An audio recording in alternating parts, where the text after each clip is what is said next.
America अब H1B visa को सिर्फ इमिग्रेशन इशू की तरह नहीं बल्कि अमेरिकन जॉब्स प्रोटेक्शन के एंगल से देख रहा है।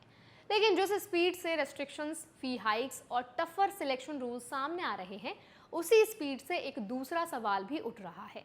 अगर स्किल्ड माइग्रेंट्स कम हुए तो क्या यूएस इकोनॉमी खुद इसका नुकसान झेलेगी? आज इस वीडियो में हम समझेंगे नए H1B प्रपोजल्स और पॉलिसी चेंजेस आखिर क्या कहते हैं, सैलरी रूल्स और वीजा सिलेक्शन कैसे बदल रहे हैं, इंडियन प्रोफेशनल्स और आईटी कंपनीज पर इसका क्या असर पड़ सकता है, और ऐसे माहौल में लीगली यूएस में काम कर रहे इंडियंस को किन राइट्स, रूल्स और प्रिकॉशंस पर सबसे ज्यादा ध्यान देना है। तो चलिए फिर जल्दी से वीडियो को शुरू करते हैं। हाय, मेरा नाम है वर्षा दुबे और आप मुझे देख रहे हैं एनबीटी टेक एड पर। वॉशिंगटन में लगातार एंटी H1B प्रपोजल सामने आ रहे हैं। इनमें सबसे ज्यादा चर्चा and H1B visa abuse act 2026 को लेकर हो रही है।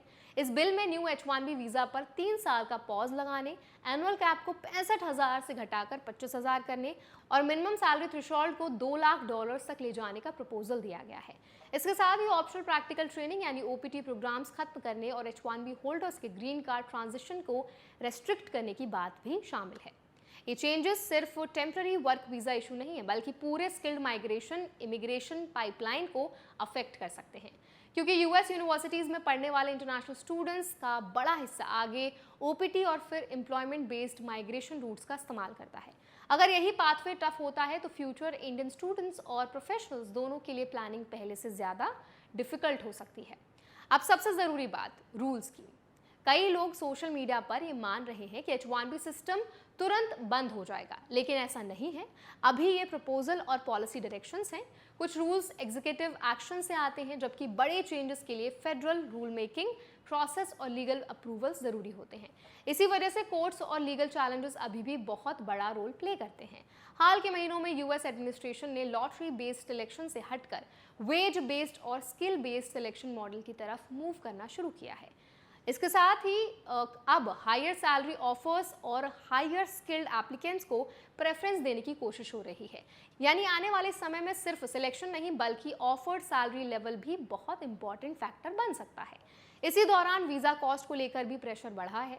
रिपोर्ट्स में ये बताया गया है कि कुछ H1B पेटिशंस पर $1 लाख फी प्रपोजल ने कंपनीज और एम्प्लॉयज दोनों में कंसर्न बढ़ाया।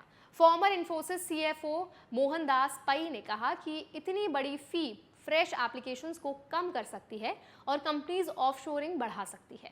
लेकिन यहाँ एक इंपॉर्टेंट क्लैरिफिकेशन भी सामने आई।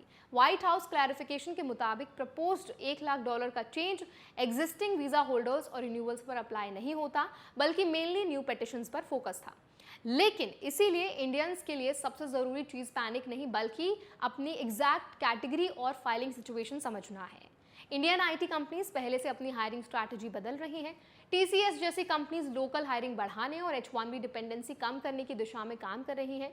इसका मतलब फ्यूचर में यूएस मार्केट में सर्वाइव करने के लिए कंपनीज कंप्लायंस, सैलरी स्ट्रक्चर और लोकल वर्कफोर्स बैलेंस पर ज़्यादा फोकस कर सकती है। अब इसका इकोनॉमिक एंगल समझना भी ज़रूरी है।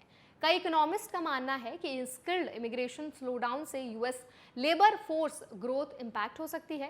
रिपोर्ट के मुताबिक इंडस्ट्रीज जो टेक्नोलॉजी और स्पेशलाइज्ड टैलेंट पर डिपेंड करती हैं, वहाँ स्किल्ड वर्कर शॉर्टेज इनोवेशन और प्रोडक्टिविटी दोनों को इंपैक्ट कर सकता है। इसी वजह से डिबेट सिर्फ इमिग्रेशन की नहीं बल्कि यूएस इकोनॉमिक कंपैटिटिवनेस की भी बन चुकी है। इंडियन प्रोफेशनल्स के लिए सबसे इंपॉर्टेंट बात यह है कि अभी भी लीगल प्रोटेक्शंस और कंप्लायंस रूल्स मौजूद हैं। अगर किसी का वीज़ा वैलिड है, एम्प्लॉयर स्पॉन्सरशिप एक्टिव है और फाइलिंग्स प्रॉपर हैं, तो सिर्फ पॉलिसी डिबेट की वजह से स्टेटस खत्म नहीं हो जाता। लेकिन अब documentation accuracy, salary compliance, employer records और इमिग्रेशन टाइमलाइंस पहले से ज़्यादा इंपॉर्टेंट हो चुके हैं।